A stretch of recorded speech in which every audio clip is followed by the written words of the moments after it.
দেখুন আজকে একটা মোরলা মাছের রেসিপি একদম সহজভাবে শেয়ার করছি। আশা করছি আপনাদের খুব ভালো লাগবে। তার জন্য দেখুন আমি এখানে 250 গ্রাম মোরলা মাছ নিয়েছি। প্রথমেই ধুয়ে পরিষ্কার করে নিয়েছি। আর এই মোরলা মাছটা দিয়ে কিন্তু আজকে সুন্দর একটা রেসিপি আপনাদের সঙ্গে শেয়ার করে দিলাম। ভালো লাগলে লাইক কমেন্ট শেয়ার করতে ভুলবেন না। আর মোরলা মাছ আমাদের শরীরের জন্য ভীষণই ভালো, বিশেষ করে চোখের জন্য। তাই বলবো মোরলা মাছটা এরকম সহজভাবে একবার বানিয়ে দেখুন। তার সাথে একটা ছোট্ট আলু সরু সরু করে কেটে ধুয়ে দিয়ে দিলাম।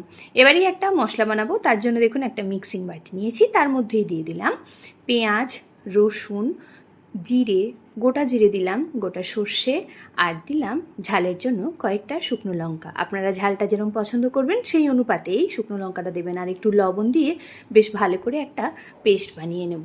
এবারে এর সাথে কয়েক টুকরো দিয়ে দিলাম পেঁয়াজকলি, আর তার সাথেই দিয়ে দিচ্ছি একটা টমেটো, আর দিলাম কোচানো পেঁয়াজ আরও খানিকটা। আমি এখানে অর্ধেকটা মতো কোচানো পেঁয়াজ দিয়ে দিলাম। দিয়েই বাটা মশলাটা দিয়ে দিলাম। ওপর থেকে দিয়ে দিচ্ছি সর্ষের তেল। আর এই রান্নাতে কিন্তু অবশ্যই সর্ষের তেলের ব্যবহার করবেন, তবে এই গন্ধটা ভীষণ সুন্দর হবে আর খেতেও খুবই ভালো লাগে। গরম গরম ভাতে এই হলে আর কিচ্ছুটি লাগে না। দেখুন বেশ ভালো করে হাত দিয়ে প্রথমে মেখে নিয়েছি। এবারেই গ্যাসের মধ্যে একটা কড়াই বসিয়ে মেখে রাখা মাছটা পুরোপুরি দিয়ে দিলাম। তেল ঠেল আর কিছুই দেব না, এরমভাবেই কিন্তু পুরোপুরি দিয়ে দিতে হবে। দিয়ে প্রথমে দেখুন একটুখানি শেপ দিয়ে নিচ্ছি।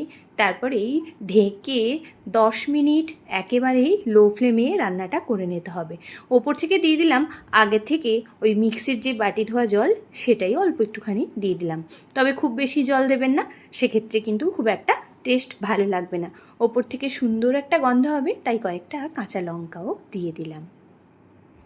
দিয়ে ঢেকে 10 মিনিট মতো রান্না করে নেব। একেবারেই লো ফ্লেমে রান্নাটা করতে হবে, তা না হলে কিন্তু যেহেতু জলের ব্যবহার খুব বেশি করা হয়নি, তলায় লেগে যাবে। 10 মিনিট রান্নাটা করে নিয়েছি। তারপরেই দেখুন কতটা সুন্দরভাবে সব কিছু সেদ্ধ হয়ে গেছে। আর এত সুন্দর একটা স্মেল হচ্ছিল যে আপনাদের কি বলবো। তাই বলবো চটপট কিন্তু বাড়িতে এই মোরলা মাছটা বানিয়ে নিন আর গরম গরম ভাতের সঙ্গে পরিবেশন করুন। কেমন লেগেছিল অবশ্যই কমেন্ট বক্সে জানাবেন। ভালো লাগলে আত্মীয় স্বজন, বন্ধু বান্ধবদের সঙ্গে একটুখানি শেয়ার করে দেবেন।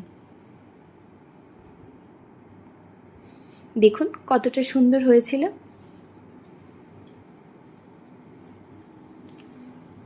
আজ এই পর্যন্ত। আবারও আপনাদের সঙ্গে দেখা হবে পরের কোনো রেসিপিতে। ভালো থাকবেন, সুস্থ থাকবেন, আমার পেজটা সাবস্ক্রাইব করবেন।